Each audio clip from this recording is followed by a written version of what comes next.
अस्सलाम वालेकुम फ्रेंड्स, आज हम बात करने वाले हैं कॉपी कट और पेस्ट की। यहाँ पे मैं लिखता हूँ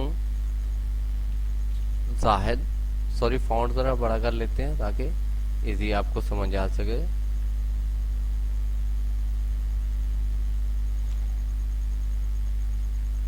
मैंने जाहिद लिखा।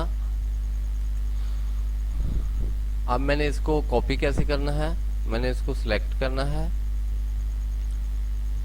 कंट्रोल सी करना है और जहाँ पे आगे मैं यहाँ पे इसको पेस्ट करना चाहता हूँ नीचे, जहाँ पे आप आगे कंट्रोल वी करेंगे और ये पेस्ट हो जाएगा।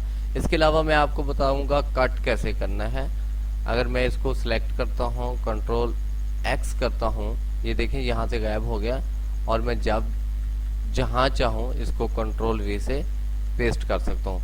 दोस्तों, कॉपी कट और पेस्ट आपको समझ आ गई होगी। Thank you for watching my video. Allah Hafiz.